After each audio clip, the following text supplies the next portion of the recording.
कौन बनेगा नेता। नगर निगम के चुनाव पास आने वाले थे। पूरे कानपुर शहर में टिकट को लेकर मारामारी शुरू थी, लेकिन सबसे ज्यादा चर्चा में वार्ड नंबर 40 की सीट थी। वो इसलिए क्योंकि इस बार वहां की सीट महिला के लिए आरक्षित थी। अब सवाल ये था कि चुनाव लड़ेगा कौन।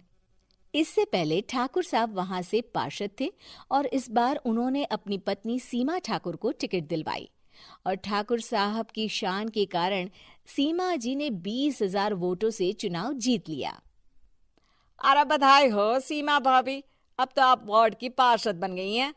अब तो हमारे काम आप ही करवाएंगी। अरे ये तो सिर्फ नाम की पार्षद बनी है, वो तो महिला सीट आ गई, वरना पार्षद तो मुझे ही बनना था। अब भले ही चेहरा इसका होगा, लेकिन पावर तो मेरी ही होगी। अरे वाह भाई साहब, क्या दिमाग लगाया है आपने भी। आइए आप लोग, खाना लगा दिया है सबके लिए। सीमा जी पार्षद बन चुकी थीं, फिर भी उनकी एक ना चलती। सारे काम ठाकुर साहब खुद ही संभाल लेते और जहां जरूरत पड़ती वहां सीमा जी का अंगूठा लगवा लेते। सीमा जी ज्यादा पढ़ी लिखी भी नहीं थी। एक दिन ठाकुर साहब और सीमा एक प्रोग्राम में जाते हैं। अरे ठाकुर साहब, आप आ गए। ओहो, पार्षद मैडम भी आ गई हैं। स्वागत है आप दोनों का। लगता है हमारे पार्षद फंड का सही इस्तेमाल हो रहा है। चलिए अब उद्घाटन करते हैं। ये लीजिए ठाकुर साहब कैची, आप ही सबसे पहले प्रवेश कीजिए। सब लोग आगे निकल जाते हैं और सीमा जी पार्षद होने के बावजूद भी पीछे खड़ी रह जाती हैं। वो देखती हैं कि वेलकम बोर्ड पर उनका नाम है, लेकिन महिला होने के कारण कोई उनका सम्मान नहीं कर रहा। अगले दिन एक आदमी उनके घर आता है। अरे ठाकुर साहब नमस्कार। कल ना हम नोटिस किए कि हमारा घर तो अवैध है और नगर निगम वाले उसे तोड़ने आ रहे हैं। अरे कुछ कीजिए ना ठाकुर साहब। देखो भाई, मैं तो ज्यादा कुछ कर नहीं सकता, पर अगर तुम सबकी जेब गर्म कर दो तो कुछ हो सकता है। कुल मिलाकर 4 लाख लगेंगे। अरे 4 लाख ठाकुर साहब? अरे भाई, मैं अपने लिए नहीं मांग रहा हूँ। दरोगा है, इंजीनियर बाबू है, बड़े साहब है, सबको देना पड़ता है ना थोड़ा थोड़ा। बोलो है मंजूर? तभी वहां अचानक सीमा जी आ जाती हैं। अरे ये आप क्या कर रहे हैं? पहले इन्हीं लोगों से तो आपने वोट मांगे, अब इनसे ही पैसे ले रहे हो। अरे चुप रहो तुम, तुम्हारा काम है सिर्फ अंगूठा लगाना, तुम वही किया करो। मुझे दूसरे काम तुम मत सिखाओ, समझी? और तुम ना जाओ, अब पैसे लेकर आओ, वरना जेसीबी किसी भी वक्त आती होगी। सब कुछ ऐसे ही चलते रहता है।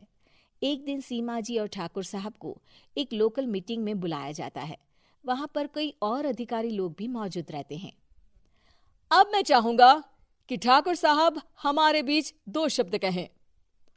मेरे प्यारे भाइयों और बहनों, आज मेरा सौभाग्य है कि मैं आप सबकी सेवा दिन रात कर पा रहा हूं।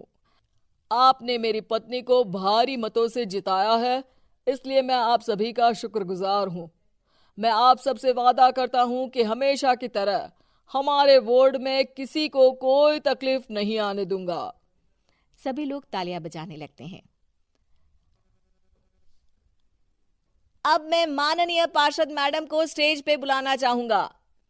अपने नाम को बुलाया सुनकर सीमा जी एकदम चौंक जाती है।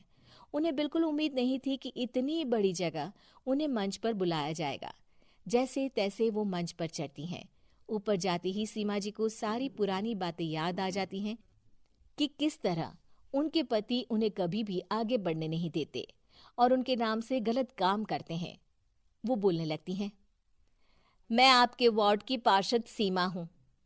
आप में से बहुत कम लोग ही मुझे जानते होंगे, क्योंकि इससे पहले मुझे कभी ऐसा मौका ही नहीं मिला। सारे मौके मेरे पार्षद पति यानी आपके ठाकुर साहब ही लेते रहे, लेकिन आज ये मौका मुझे मिला है तो मैं इसे ऐसे ही नहीं जाने दूंगी।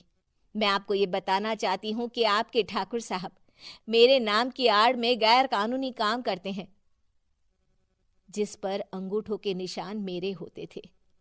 इसीलिए मैं अपनी गलती मानती हूँ और आज अपने पद से इस्तीफा देती हूँ, ताकि आगे से कोई गलत काम ना हो पाए।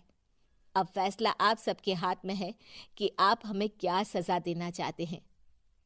सीमा जी की बातें सुनकर ठाकुर साहब के चेहरे का रंग उड़ जाता है और वो शर्म से मुंह नीचा करके वहां से चले जाते हैं और पद से इस्तीफा देकर ही सही सीमा जी अपने आप में आत्मविश्वास महसूस करती हैं।